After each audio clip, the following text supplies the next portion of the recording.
So I was saying, I follow you on Twitter, so I see some of your shit. You really fucked up your hand the other week with a knife, yeah, man. cutting it the other, and you were like, I was seeing your tweets, and as someone who works online gaming, you were like, yeah, hand's pretty fucked up. I'm really hoping I can get back to gaming at some point. You know, the tendon's so sliced. Don't know if it's gonna work. And it's like, oh fuck, this is a real deal injury. It looks like you're doing okay though. Yeah, so it's actually been a bit of a blessing in disguise.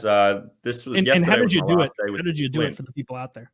Okay, so I was visiting my mum for Mother's Day 6 weeks ago. I think Australia has different Mother's Day, so it's all thrown off. But yeah, so I was visiting, and then she asked me to help her with the dishes. I'm like, sure, I'll be a good son.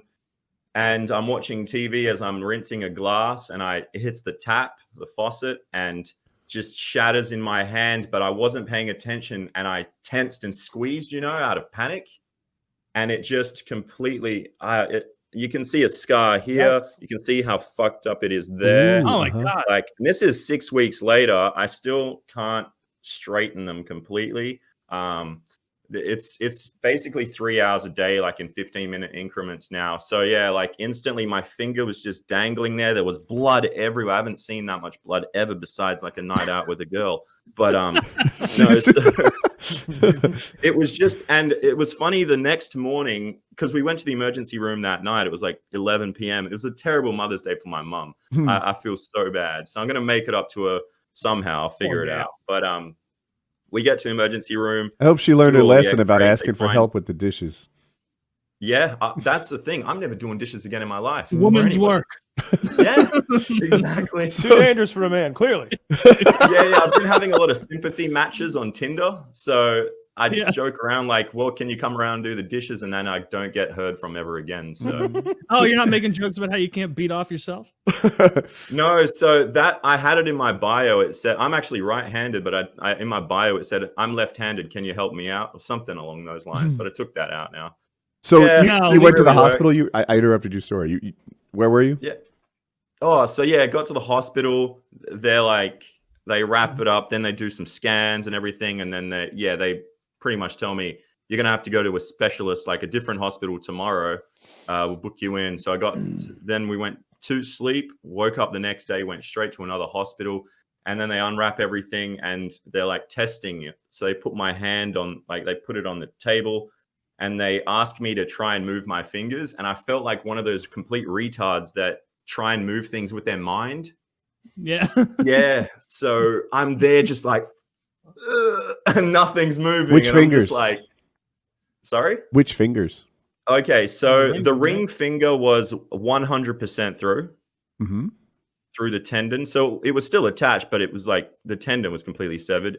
Then the ring, the middle finger, this one, I'm just giving you guys the finger the best I can. You can see it start shaking and twitching. Yeah. I still don't have that. I'm still learning to get that back, which sucks, but it's getting there. I'm trying to be positive. But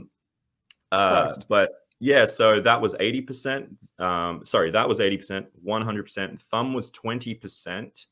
And then my palm just had like deep cuts, and I think the tendons run through there too. Are we talking about tendon damage exclusively or some nerve damage in here? No nerve damage, surprisingly. Mm-hmm. Yeah. Well, that's they make cups out of in Australia. Sorry. I didn't hear you, Taylor. Yeah, I was just cleaning my favorite razor blade cup. Fucking shit it. I know. A couple of the doctors did not believe my story. They're like, "Did you grab a window or some shit?" Like, they probably thought you were like a burglar or something. Where you like, but I showed up with my mum and sister, and it's like as innocent as you can. My son had a similar injury. I mean to say, you may have heard about it, but it was an axe, and he lost 2 toes. Oh, he lost the tendon to 2 toes, and he's 100%.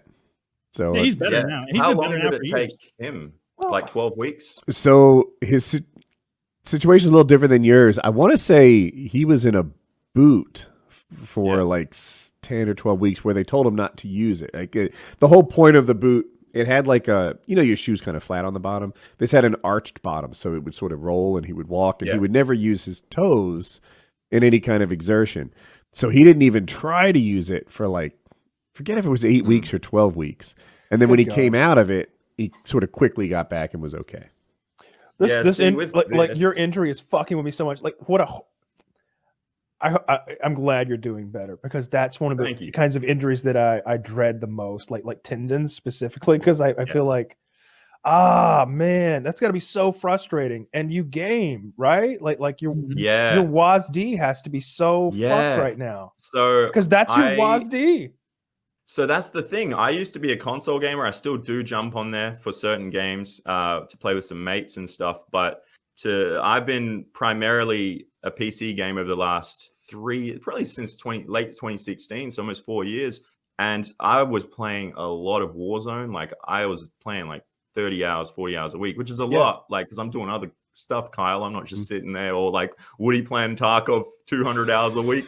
Man, that's kind of true. I had to dig you one there. Wait, that's a compliment, right?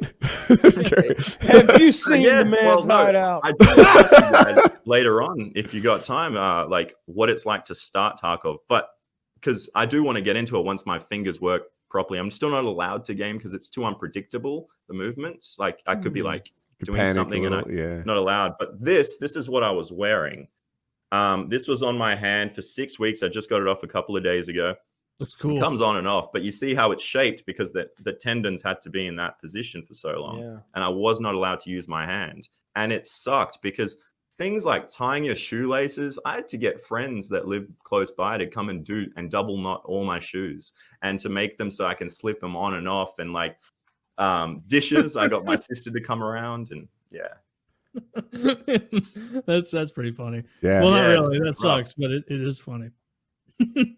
On a gaming note, actually, with this on your hand, I actually felt kind of like a dog with a cone on its head, you know, because it prohibited, because it's longer than my fingers, so it prohibited me from actually WASDing. So so you literally couldn't, even if I couldn't, because it would hit like 2, 3 and the function keys and shit, and I was like, well, then I'm not gaming. Do you wear that all the time in the shower and everything? Yeah, so just for safety, I did probably like week 5, I kind of got lazy with it. I would take it off and start showering normally because I started to feel like I could maybe get ahead of the rehabilitation time. That's a mistake. Shower, you put a bag over it and get in the shower. You've got your head set wrong on Rehab. All right, forgive me for going all parental on you here. Yeah. But your goal is not to get well soon, right? That's silly thinking. Your goal is to get well completely. It won't matter if you hit 100%, what is it, June, in August or late August. Like, that doesn't really matter. But it will matter if you hit 100%. At 5 weeks, if you're taking risks with this brand new healed tendon that's been sewn back together, that's no. You want to get completely better. It's not about the schedble. Man, what a stupid 100% way to agree get with injured, you. But when you're in that position, you're just like, I want to do things. Like I play basketball. I recently lost about 50 pounds. I think I hit 50 yesterday. So like even through this injury, thank you. It's been since February. I was weighing 250. All the weight that you lost, I found it. It all went here, Taylor. It all went here. It all went here. And my big jello ass. Yeah.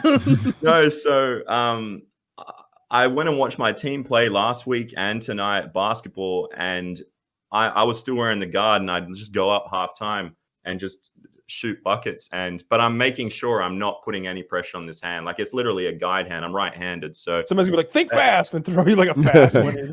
and you're so you're it's so tempting. Like, I'm on the sidelines yelling, essentially coaching my team. And like it is working, but at the same time, I'm like, I want to be out there. It's so, but I got to wait another 5 weeks, which sucks. Aren't you a really tall guy also? So you're probably pretty. So I'm 6'4", and just about 201 pounds now. So 202 roughly. I got you beating one of those measurements. So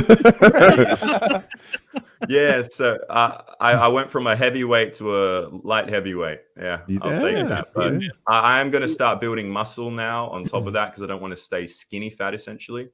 Well, that's got to be hard to start, especially when you're pretty much waiting for grip strength to come back. How are you supposed to grip dumbbells or barbells if you can't? So that's the thing. I'm actually going to be doing something kind of crazy. I realized I took my body for granted. Last year, I actually tore my left calf, and that was like 2 months out. That was a freak basketball injury. I'm just injury prone, I guess. Yeah, man. Yeah, I'm getting up there. I'm 28 now, so it's starting to catch up with me. But I realized it's because I didn't treat my body the right way and prepare. I would just kind of rock up to basketball, and I was just kind of going through the motions for so long. But now I realized I almost lost everything here: gaming, basketball, all my favorite hobbies.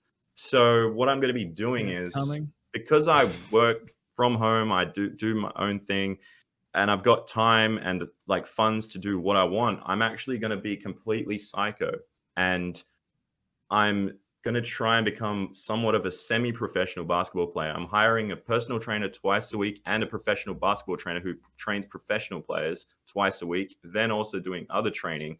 And I'm going to be documenting this all on another channel and starting like a series with camera guy, editor, and whatnot, and taking that average Joe, if he can become a professional basketball player, if he puts everything like meal plans, all that, it's going to be wild. Like, it's going to be insane. It's a neat experiment. I've heard from a lot of experts that the time you really want to try and get into a pro league when you're about to turn 30. That's when you want to really double the started. scouts are all saying.